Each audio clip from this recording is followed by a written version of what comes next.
queridíssimas! Estamos começando mais um momento Entre Elas, que é o nosso momento de conversar sobre e entre elas. Eu sou Natália Duarte, Nath nutricionista, especialista em nutrição clínica e estética, nutrição esportiva e funcional e amante da psicanálise. Hoje nós vamos falar mais sobre a trajetória e a importância da mulher na sociedade com uma pessoa maravilhosa, que eu estou muito feliz de recebê-la aqui no programa, que é a vereadora Cris Monteiro. Fala um pouquinho pra gente da sua trajetória como mulher e o que te trouxe até a Câmara Municipal de São Paulo. Bom, primeiro de tudo, é um prazer estar aqui conversando com você, Nath, com você, com a sua audiência. É uma alegria enorme estar aqui. Bom, rapidamente, eu trabalhei durante 30 anos no mercado financeiro, que é um lugar predominantemente masculino. E eu comecei a trabalhar nesse mercado, eu era muito jovem, eu tinha 19, 20 anos. E toda essa discussão sobre as mulheres em posição de poder, não existia essa conversa. Então, toda vez que eu conto a trajetória, eu dizia que o mato era muito alto. Né? Então, eu cheguei e eu não tinha percepção nenhuma sobre como eu era tratada. Eu trabalhava e tive ali os meus percalços, cheguei a ser diretora. Hoje, quando você olha para trás, você observa movimentos dentro da sua carreira que foram de diminuição de você por você ser mulher, Sim, esse tipo de coisa? De novo, como eu era muito jovem, acontecia o seguinte, precisava conseguir alguma documentação no outro departamento, eles falavam, chama a Cris, porque a Cris é bonitinha. Nossa. Então eles vão ter mais, a pessoa do outro departamento vai ter mais abertura para entregar o que ela quisesse. Então, eu não ia pela minha competência, eu ia pela minha aparência, eu era julgada pela aparência, muitas vezes. Isso aí era... E o que é curioso, quando você me faz essa pergunta, e eu respondo do jeito que eu respondo, é que eu ia.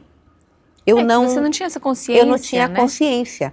Hoje, se isso acontecer, eu não vou permitir. E recomendo que as outras moças jovens que estejam trabalhando também não permitam. Falei assim, não, peraí, você precisa de mim pelo que eu ponho a oferecer, pela minha competência técnica e não pela minha aparência física. Então, e era muito comum.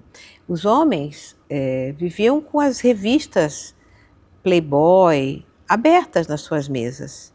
Em ambiente de trabalho? Em ambiente de trabalho. Década de 70, 80, 90, começo dos anos 2000, você chegava na mesa de um colega, ele estava olhando as revistas das mulheres. Do lado de uma colega mulher? Do lado de uma...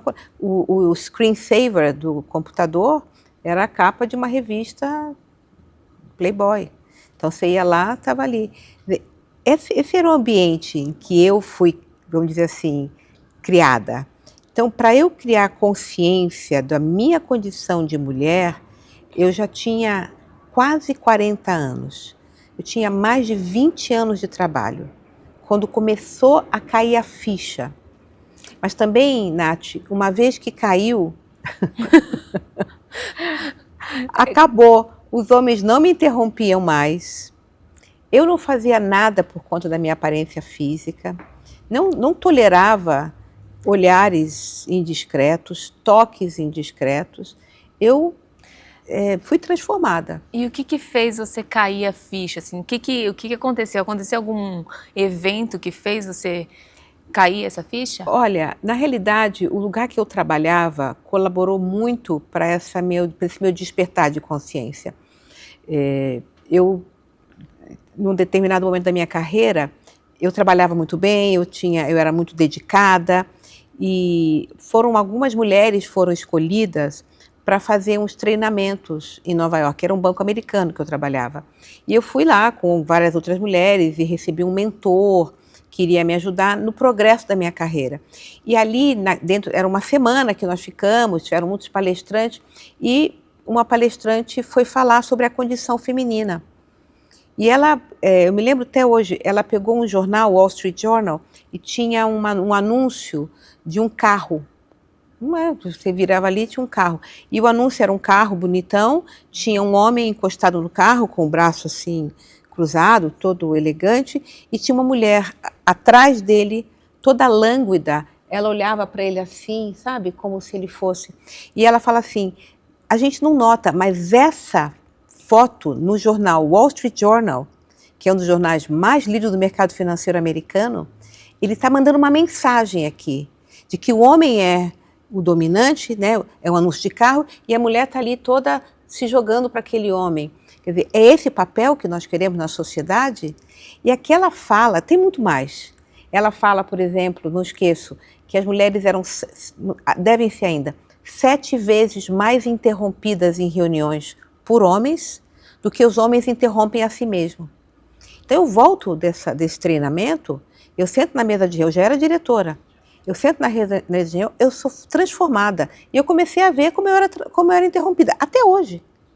E aí você precisa levantar sua voz. E eu falava assim, passei a me comportar, quando alguém me interrompia, se um homem me interrompesse, eu me calava e deixava ele terminar. Agora, né, depois desse treinamento, o homem interrompeu e falava assim, eu não terminei de falar. Assim que eu terminar, eu te dou a palavra. Espera só um momentinho eu terminar. E isso é aceito? Veja, eu trabalhava num lugar onde a cultura estava se estabelecendo, então passou a ser aceito. No espaço político que eu estou hoje, é um pouco mais complexo, porque essa coisa de eu chegar e falar, minutinho, eu não terminei, ninguém presta atenção. Então, ainda temos que caminhar muito, e eu falo agora do espaço político, é o espaço que eu estou ocupando, mas provavelmente em outros espaços também ainda acontece isso. Você acha que essa questão no espaço político tem a ver com uma estrutura de gênero, homem e mulher, ou você acha que tem mais a ver com uma estrutura de posição política? Essas interrupções, essas... Eu acho que é gênero, homem e mulher, por quê? Uma vez vereador, quando você é eleito, você está lá no plenário da Câmara discutindo os projetos, se você teve 100 mil votos e eu tive 200 mil, não importa, cada um voto, você tem um voto, eu tenho um voto, independente do número de votos que o eleitor te deu. Então ali não tem poder, o seu voto e o meu valem igual. Então é uma questão mesmo de gênero. E você percebe que até mulheres em outros posicionamentos políticos também têm as mesmas interrupções, as mesmas... Sim. Somos todas interrompidas igualmente, independente da discussão ideológica. Ali é democrático. Veja, acho que é importante dizer o que eu não sofri, não tenho nenhum assédio, eu não sofro nenhum assédio. Talvez até pela forma como a energia que eu passo é de uma mulher muito forte, né? Uma mulher muito fincada em mim mesma, então... eu acho que eu crio já uma certa barreira. Então, eu não tenho reclamações de toques indelicados em mim, de piadinhas, isso não está acontecendo. Nem antes da ficha cair? Ou antes da ficha cair acontecia? No mercado corporativo eu nunca fui sexualmente assediada de forma brutal, mas tinha umas piadinhas, né? Umas piadinhas que hoje, se eu parar para pensar, falo, nossa, desagradável, desnecessário. E são piadinhas que talvez naquele momento você até dá aquela risadinha. Dá risadinha. Né? Para manter a paz. Exatamente, para que eu conseguisse ser incluída. Porque, veja, ambiente masculino, eu era a única mulher. Se eu me desafetasse ali com a pessoa, aí mesmo que eu não ia conseguir nada. Então era um ambiente um pouco mais hostil, você bem acha? mais hostil, bem mais hostil. Dentro da política, do ambiente político, é menos hostil ou mais hostil? Não, é hostil também, mas ele assume outro formato. Explique-nos. Pois eu acho que está nessa coisa das interrupções, de você... Nós somos consideradas café com leite na política. Então, até Como assim, café com leite? A opinião dela não liga. Sabe, os homens se reúnem sem as mulheres, tomam decisões sem que nós estejamos juntas. O café com leite é isso, de não valorizar. Mesmo observando que talvez você teve mais votos que os outros? Não, uma vez lá, ou você está fazendo parte da turminha dos rapazes, ou... E você percebe que às vezes tem que se submeter a certas piadinhas, talvez, por conta disso? Eu não me submeto mais. Eu acho que eu criei a casca, né? Então, no meu caso particular, a minha trajetória, até por ter vindo, né, 30 anos de mercado financeiro, um ambiente dominado por homens. Tá calejada já, né? Eu me calejei, eu sou forte, eu sou uma mulher muito forte, muito determinada, eu sou doce, eu não sou uma pessoa agressiva normalmente, eu consigo ser agressiva, né? Mas assim, vamos dizer, dentro de uma curva de distribuição normal, eu sou mais doce, eu sou sorridente, sou amistosa com as pessoas, claro, mas eu aprendi a me defender. E o que você sugere que as mulheres aqui possam olhar para si mesma, para que elas consigam criar essa casca? Principalmente em ambiente de trabalho, né? Porque eu acho que em ambiente mais pessoal a gente pode se mostrar mais vulnerável, né? Mas eu acredito que o posicionamento dentro de um ambiente extra-pessoal, ele acaba sendo muito importante, né?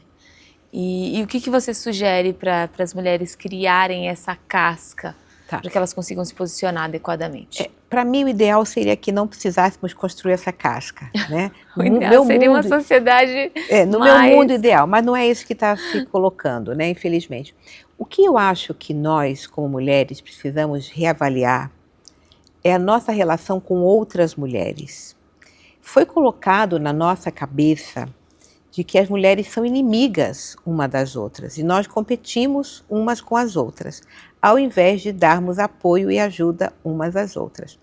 E quando isso foi incutido culturalmente entre a gente, é uma forma de nos enfraquecermos. Então, se nós estamos juntas no ambiente de trabalho e eu vejo você com hostilidade, você como minha competidora, o que vai acontecer? Eu não vou te ajudar quando você precisa. E aí você não me ajuda, perdemos as duas. Os homens se ajudam muito entre eles. E tem uma certa sutileza na ajuda que os homens dão entre eles. Enquanto que nós competimos mais entre nós mesmas. E isso nos deixa numa posição fraca. Então, eu entendo que a pergunta seja como que a gente constrói a casca, né, que a gente fique mais firme, mas uma das formas que eu acho que são muito efetivas é que nós vamos nos unir, porque unidas somos mais fortes. Uhum. E esse é um exercício que ele é contraintuitivo. Sim, ele é contraintuitivo justamente porque culturalmente a gente aprendeu a competir, né? Porque há anos atrás, né, não tantos assim quanto eu gostaria, nós éramos vistas apenas pelo olhar do homem. Uhum. E isso faz com que exista uma competitividade por esse olhar, né? E a partir do momento em que nós não estamos mais atrás de um olhar masculino e temos a nossa própria voz, não precisa mais da competição. E veja, vamos lá, acho que é importante dizer, existe competição entre os homens e vai existir competição entre as mulheres. Tem uma sutileza nisso aí, que é quando você precisa de mim, eu estar lá por você. Então, por exemplo, uma coisa que eu aprendi, estamos numa mesa de reunião, você está na mesa comigo, eu estou falando e eu sou interrompida. Quando eu preciso chegar para o outro, como eu falei no começo, você espera um minutinho que eu não terminei de falar, você pode fazer isso por mim e se tornar uma aliada. Então você chega, porque eu já estou ali, né, num papel de ter que passar uma mensagem, estou sendo interrompida, perturbada, preciso me reforçar. Você está do meu lado, você está observando o que está acontecendo, você pode falar assim, por favor, José, deixa ela terminar, ela já deixa você falar. Essa é uma forma de ajuda sutileza entre mulheres, né? E aí eu vejo você como uma aliada. E quando você precisar de mim numa situação semelhante ou outra, eu vou estar lá por você. E isso faz toda a diferença. Isso faz toda a diferença naquela questão da sororidade, tudo isso. Na questão da sororidade, exatamente. É você se prestar a colaborar com a sua companheira, com a sua colega. Independente da competitividade entre Exato. elas. É mais uma questão também de dar voz, né? Isso. De dar voz àquela que precisa ter voz. E isso dentro da Câmara existe? A gente tem poucas reuniões com as mulheres nas mesas. Por quê? Não, Não, até tem, né? Eu estou lá, existem reuniões. Eu acho que sim, acho que tem um progresso, está acontecendo. Mas você precisa ser um pouco mais firme, né? Nas reuniões que tem, onde eu estou na mesa, existe uma regra, né? Que você fala, você precisa pedir, a Câmara tem um presidente, e quando você quer falar, você tem que falar pela ordem, presidente, né? Eu, mulher ou homem. Então, se eu estou falando pela ordem e o presidente fala, pois não, vereadora Cris Monteiro, eu concedo a ordem, passa a palavra para você, você está falando, o outro vem, entra, e eu falo, presidente, o senhor não me deu a ordem para mim, não sou eu que estou falando? Tem que estar sempre reforçando. Bom, adorei o nosso conversa até aqui. Vamos parar um pouquinho para os nossos intervalos e já voltamos com mais assuntos sobre a mulher dentro da estrutura social que nós vivemos com a Cris Monteiro.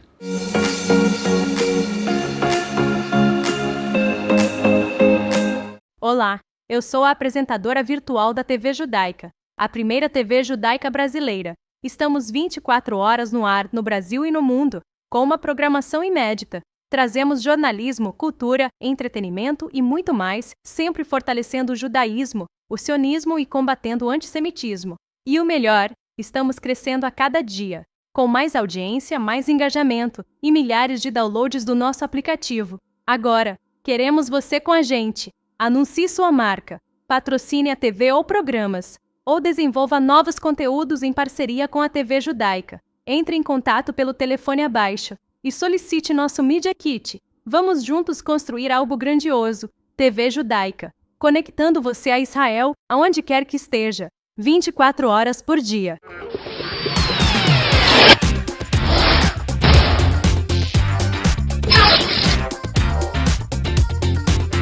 Oi pessoal, eu sou a Thaís Nascimento, professora e pedagoga, estou aqui novamente com vocês para abordar hoje o tema da importância dos pais no auxílio da educação e desenvolvimento dos filhos.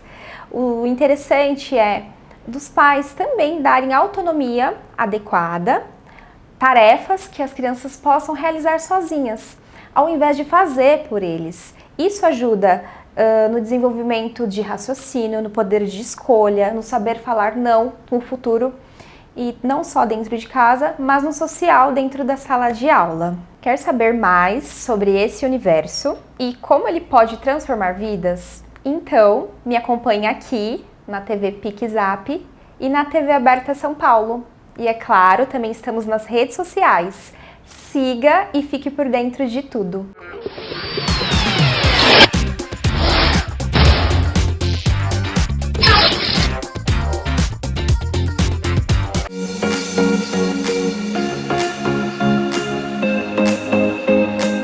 Voltamos agora com o nosso programa Entre Elas com a vereadora Cris Monteiro.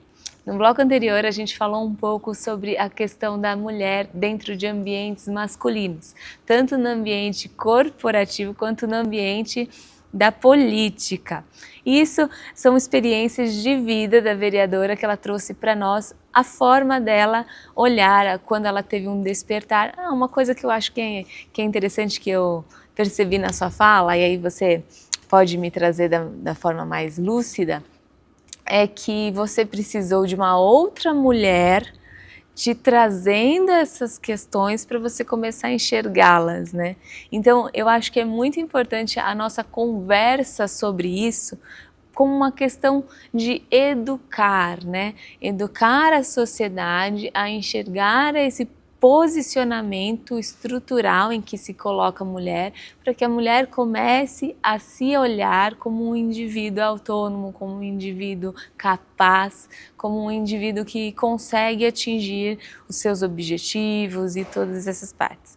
Agora eu gostaria de conversar um pouco com a vereadora sobre as políticas feitas pensando no público feminino.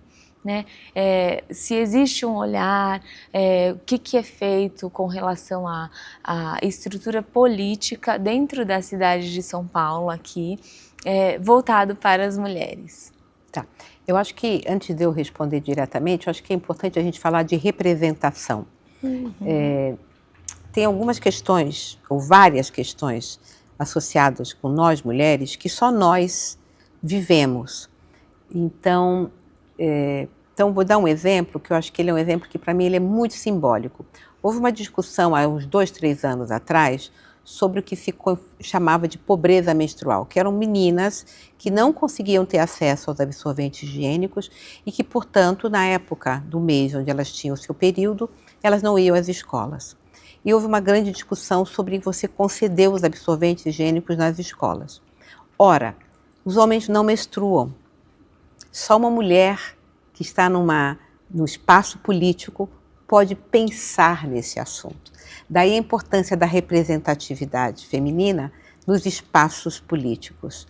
Então eu gosto de começar com isso porque a partir do momento em que as mulheres passaram a ocupar os espaços políticos, essas questões femininas vêm. Então, por exemplo, e respondendo agora a sua pergunta, sim, existem muitas políticas públicas voltadas para o público feminino e as suas mazelas e os seus problemas. Então, iluminação dos pontos de ônibus. Tem muitos ainda pontos de ônibus onde a mulher ela sai muito cedo para trabalhar e fica insegura. Então, de andar da sua casa, não só no ponto de ônibus, de andar da sua casa até o ponto do ônibus sem iluminação.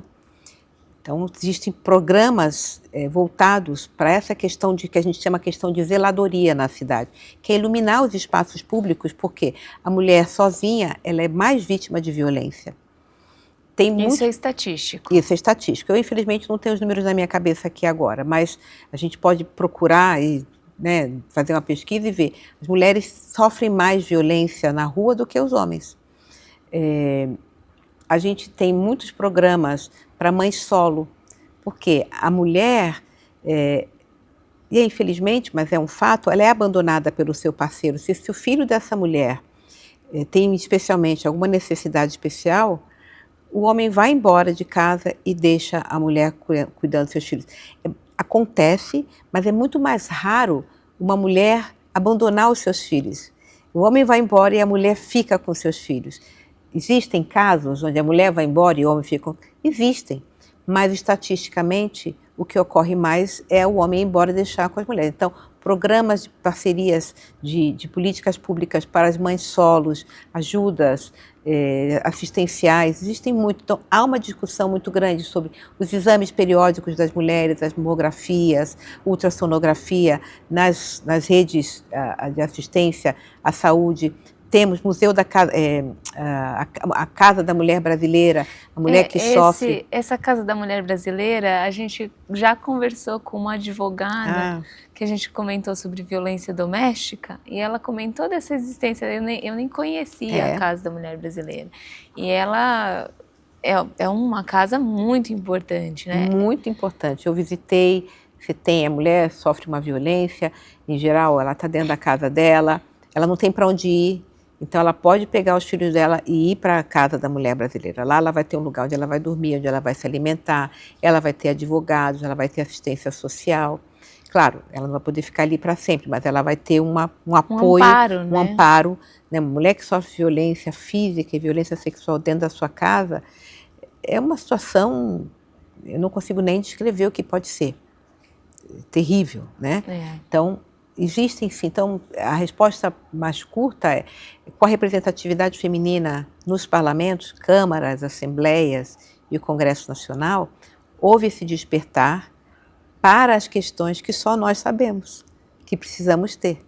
Né? As mulheres que estão sozinhas, as mães solos, as mães de crianças com necessidades especiais, as questões dos nossos exames, a zeladoria para a mulher, a iluminação nas ruas, enfim, tem uma série de políticas públicas desenvolvidas para elas, para nós. Essa questão da representatividade é muito bacana você ter trazido, porque realmente os homens eles não observam, né, aquela coisa do lugar de fala, né, o lugar de sentir ou a experiência é própria do gênero.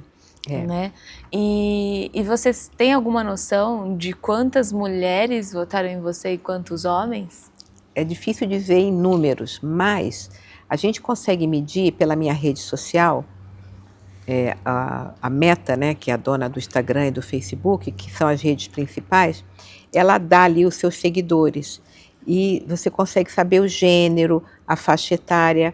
Então, eu tive mais mulheres eleitoras, mas eu tive muitos homens, e eu sou muito grata aos homens que me votaram em mim, porque as mulheres sozinhas, infelizmente, elas não teriam me elegido, mas os votos masculinos fizeram muita diferença.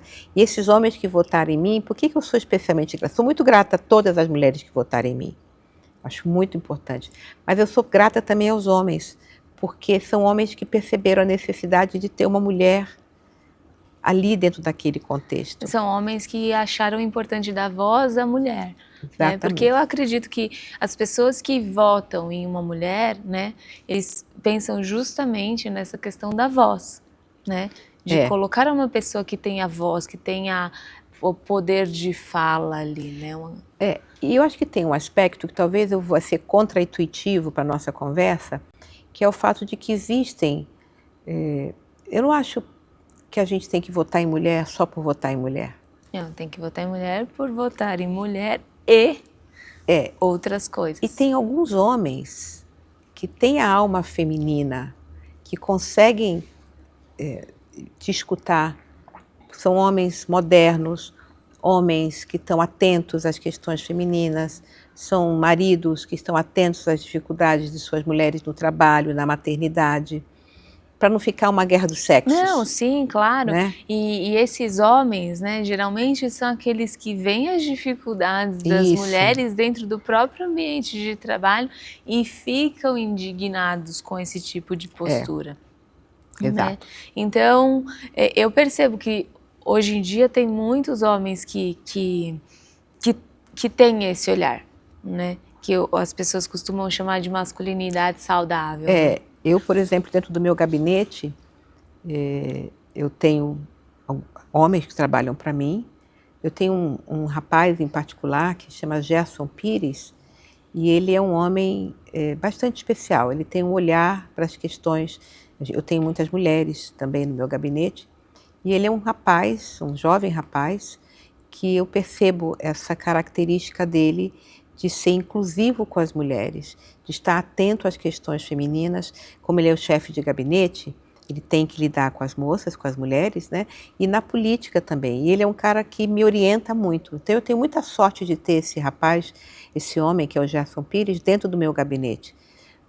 Esse é uma pessoa que tem esse olhar, né? Se ele estiver na política, eu tenho certeza absoluta que ele não vai representar essa masculinidade mais antiquada.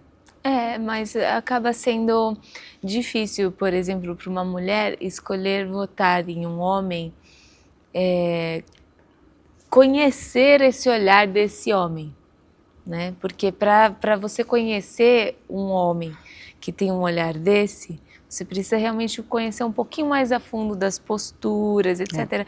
E é difícil a gente conseguir ter esse olhar da pessoa dentro de uma campanha, né?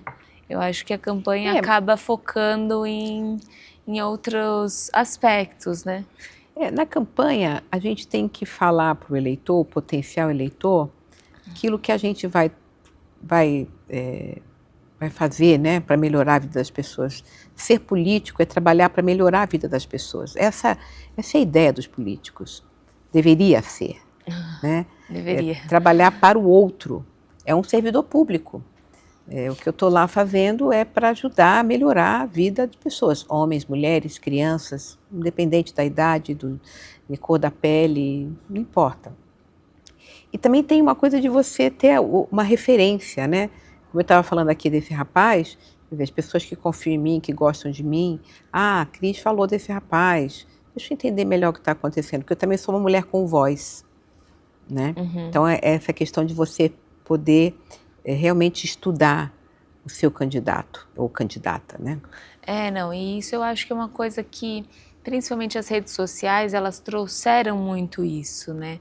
Porque o político, hoje em dia, ele tem que ter uma rede social ativa. Ah, sim. E faz parte do trabalho divulgar o que você faz na Câmara, divulgar os seus projetos. E isso na minha opinião, é ótimo, porque faz com que as pessoas olhem um pouco melhor e com mais critério para o candidato que vota, É verdade. né? Eu mesma, há, sei lá, 15 anos atrás, quando eu comecei a votar, eu não olhava muito, eu votava inclusive em partido e não em candidato, Olha, né? O que é uma tristeza, né? você tem que escolher o seu candidato, porque o seu candidato, você vai saber, se ele foi sendo eleito, você vai poder segui-lo e vê-lo, ou vê-la, o que ele está fazendo, se está de acordo com o voto que você deu para ele ou para ela. Isso eu acho que a internet colaborou muito com isso. Muito, muito, muito. E como você falou, a rede social está ali, você consegue saber quem me segue sabe o que eu estou falando e fala, opa, ela está falando algo que eu gosto. Não, eu não gostei disso que ela falou. Não tô de acordo. E ela pode comentar. As pessoas comentam quando elas não gostam do que eu falo. Quer dizer, a rede social, ela veio e ela democratizou bastante essa comunicação entre o político e a sociedade. E falando das redes sociais, né? Você recebe muitas críticas consistentes nas redes sociais ou é mais aquela coisa de comentário vazio? Tem muito comentário vazio e poucas críticas consistentes, né, que realmente possam melhorar. Mas tem. Não vou dizer que não tem, não. Tem pessoas que realmente fazem comentários que colaboram, mas é a minoria.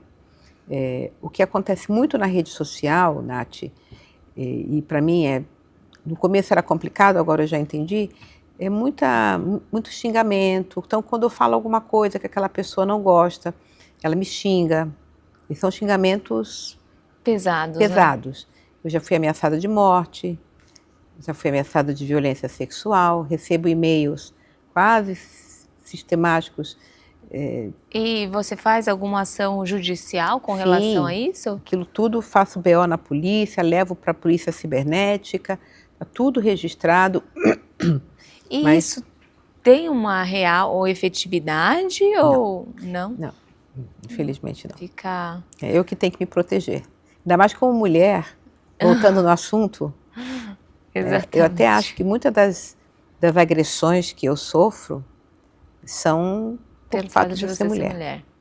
Talvez se você fosse homem, você não sofreria tantas Não, porque ameaças. Inclusive tem a questão sexual. Inclusive a ameaça de estupro. Ninguém faria uma ameaça dessa para um homem. Né? E isso é uma sociedade meio doente, né? É, bastante. Eu acho que o fato da mulher passar a ter voz... gerou uma...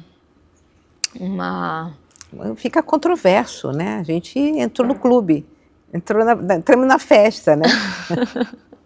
Bom, vamos continuar em breve no nosso próximo bloco com esse papo muito gostoso com a vereadora Cris Monteiro. Espero você no próximo bloco do Entre Elas.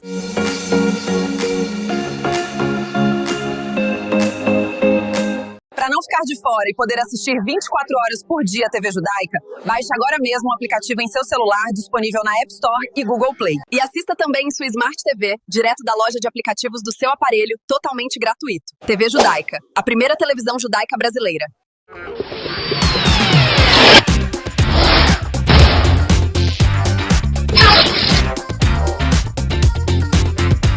Olá, como vocês estão hoje, pessoas? Eu sou a Natália Duarte, também conhecida como Nath Nutricionista nas redes sociais, e hoje o tema é nutrição esportiva. O que é que você deve mudar na sua alimentação quando você for começar a treinar?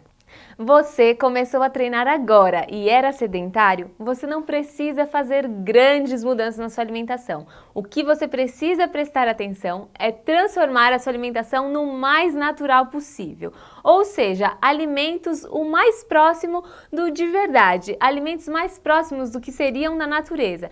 Pois assim você vai tirar os aditivos e vai tirar conservantes da sua alimentação como um todo, o que vai trazer muito mais saúde. Tirando esses elementos da sua alimentação, você vai tornar o seu corpo mais limpo, então ele vai funcionar de uma forma melhor. E é isso que a gente precisa quando você começa a treinar. Então, arroz, feijão, frutas, verduras, legumes, esses alimentos têm que ser sim a base da sua alimentação se você começou a treinar hoje. Gostou desse conteúdo? Mande a sugestão para o próximo tema lá na nossa rede social da PixApp TV. Beijo da Nutri!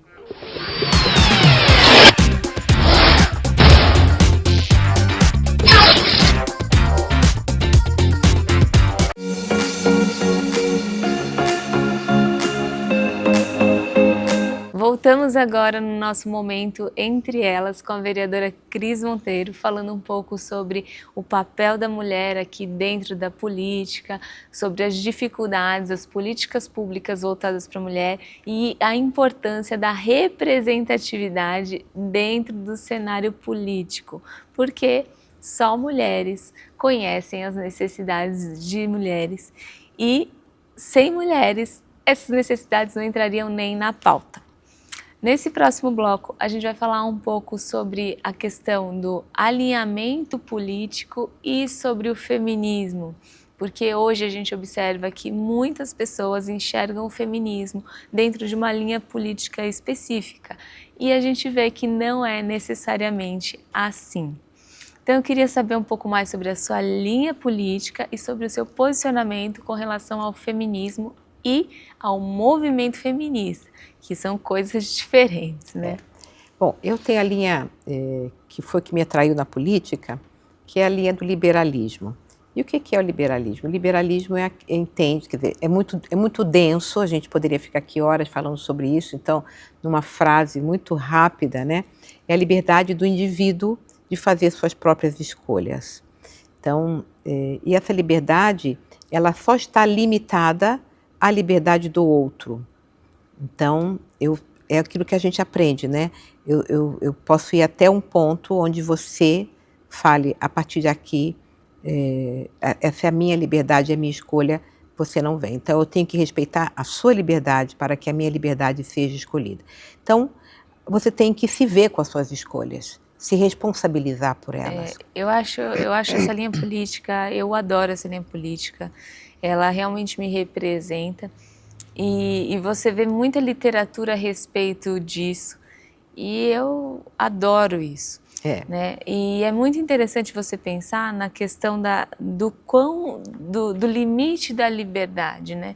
Você tem a liberdade, você deveria ter a liberdade para fazer tudo, desde que você arque com as consequências das escolhas que você teve. Exatamente. Né?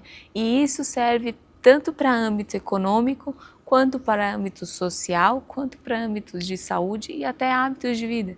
Eu, como nutricionista, eu sempre trago para os pacientes que o corpo é uma consequência das escolhas dos hábitos de vida que a pessoa tem. Né? Então, eu sou muito fã dessa linha de pensamento a favor da liberdade. Já li muito a respeito também. Então, eu acho que essa, né, para ficar bem curto aqui, bem até superficial, vamos dizer que essa é a minha linha, né? E aí, se a gente for parar para pensar no feminismo, o movimento feminista, ele veio reivindicando os chamados direitos iguais para as mulheres. Então, por exemplo, direito ao voto. Vamos ficar no direito ao voto. Até o começo do século XX, final do século XIX, e durante o século XX, muitos países ainda, na primeira metade do século XX, as mulheres não votavam. Então, nós não tínhamos o direito de escolher quem iria fazer políticas públicas para a sociedade que a gente estava inserida. Então, ali começa um movimento de falar, nós precisamos reivindicar direitos iguais. Agora, a gente pode também ir bem profundo nisso. O que é direito igual? Direito igual é o direito cívico de votar, de eu poder fazer as minhas próprias escolhas e me responsabilizar por elas. O que acontece, que eu acho que você mencionou, é que esse movimento ele foi sequestrado por um campo ideológico político. Então, por exemplo, eu como sou uma mulher de direita liberal, se eu me reconheço feminista, a sociedade está preparada para me colocar como uma mulher de esquerda, porque a esquerda pegou essa pauta para ela. E nós, mulheres, as outras, ficamos reféns disso. E a gente perdeu o direito de se intitular feminista e de lutar por direitos iguais, porque virou uma pauta esquerdista. Uma pauta da esquerda. Então, por exemplo, eu vou mencionar uma questão que eu fiquei muito aborrecida. E o feminismo praticado pela esquerda é um feminismo hipócrita. Quando o 7 de outubro, no sul de Israel, aconteceu, várias mulheres judias, a gente sabe disso, foram violentadas sexualmente. E a gente foi se dando conta disso à medida em que os dias foram passando. Passados os dias e que foi constatado que aquilo aconteceu com as mulheres, elas tiveram seus corpos mutilados. É uma coisa horrível, dantesca, uma coisa que não tem nem palavra para descrever o que aconteceu no sul de Israel no 7 de outubro.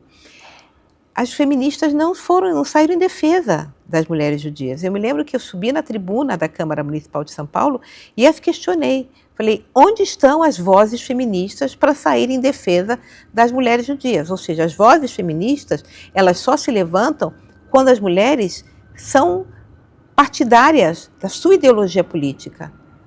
A gente não sabe se aquelas mulheres que estavam ali eram de esquerda ou de direita, mas eram judias. Então elas não mereceram ter a defesa das feministas. E aí a gente entra naquilo que a gente falou no início do programa, que é o fato das mulheres não competirem entre si e se colocarem numa posição de grupo único para se ajudar, né? Exato. Isso acaba sendo uma questão cultural também. Então eu acho que traz isso, né?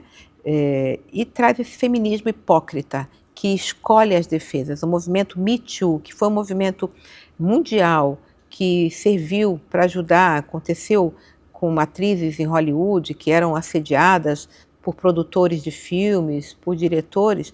Então, se você está sofrendo um assédio, eu também sofro, né? Eu sou empática e compassiva, eu tomo a sua dor para mim. Então, Me Too, eu também. O Me Too, que eu saiba, posso estar enganada, até agora não se pronunciou com as violações sexuais sofridas pelas mulheres. Então, é um feminismo distorcido. Esse não é o feminismo que eu me enquadro.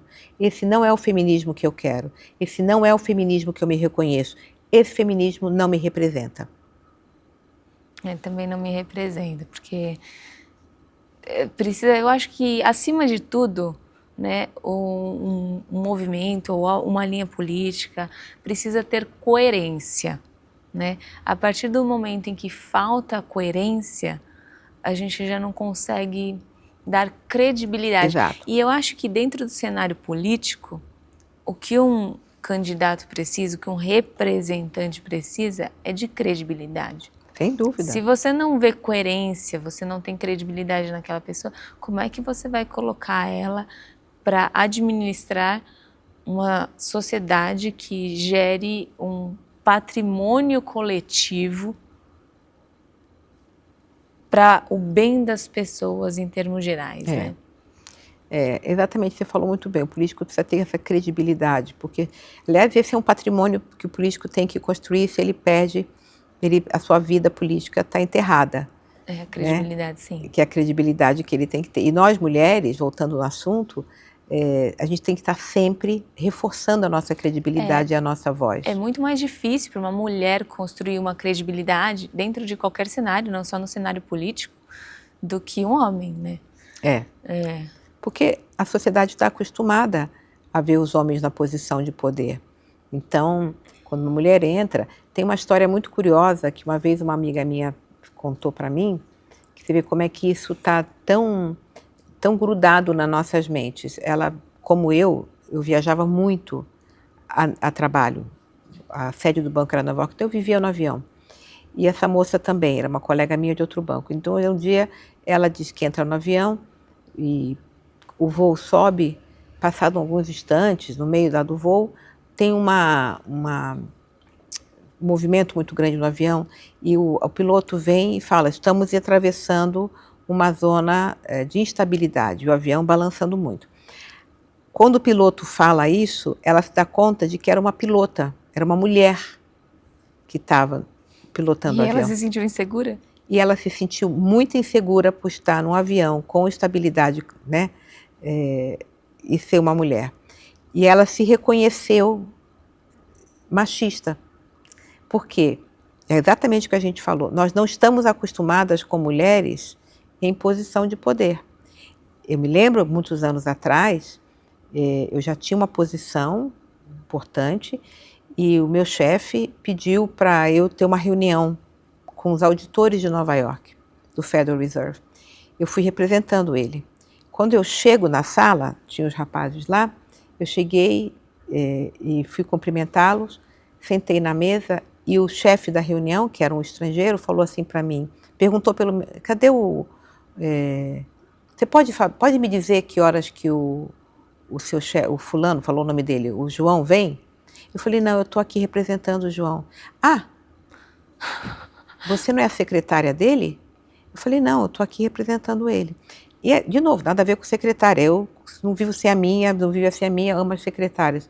Mas o sujeito não podia imaginar que eu estivesse ali na posição de poder. Nós somos estranhas nesses lugares.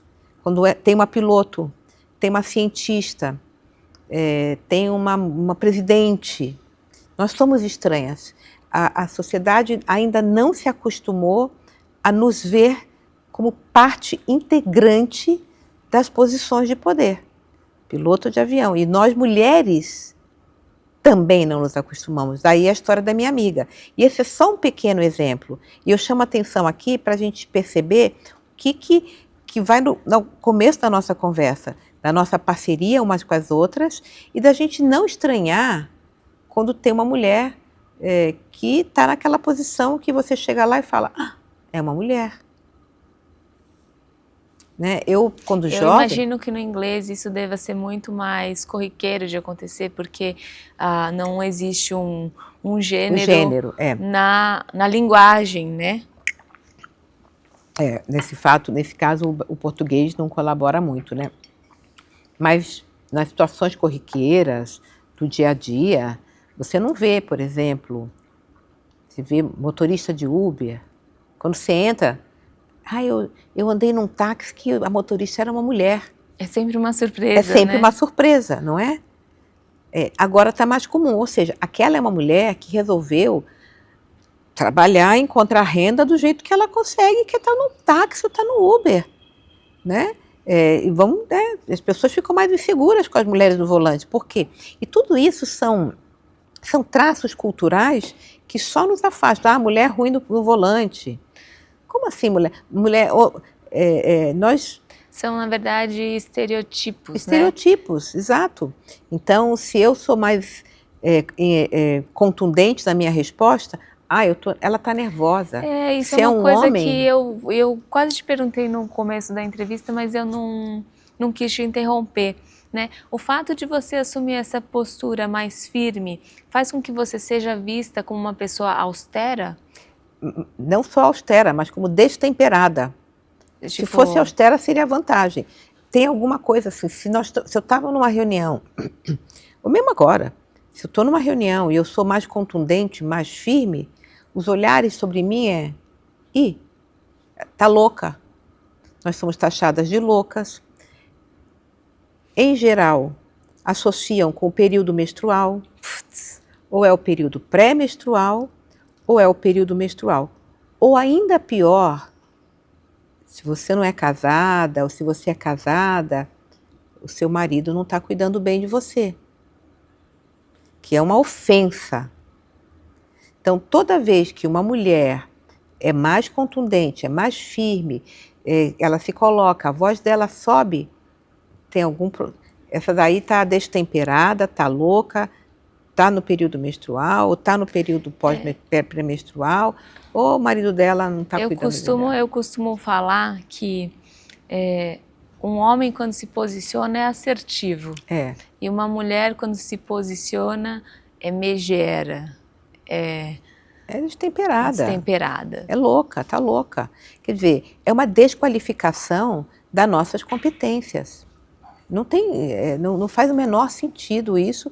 Agora, esse é um trabalho que ainda é um trabalho contínuo e que nós precisamos estar atentas ao que está acontecendo e nos ajudarmos umas às outras nessas questões particulares. Eu acho que é muito importante a gente pensar nesse sentido, numa questão de educação social, né? Numa questão de formas de educar a sociedade para que esse olhar vá mudando com o passar das gerações. Exato. Né? Então, isso envolve também, às vezes, políticas públicas, né? Nessa parte educacional, né? Educacional da sociedade como um todo, dentro de educação mesmo, para um olhar mais igualitário entre gêneros. Eu gostaria de agradecer a sua presença aqui, eu adorei a nossa conversa, fiquei muito feliz de receber e de conversar com você, eu admiro muito o seu trabalho, Obrigada. eu acompanho você.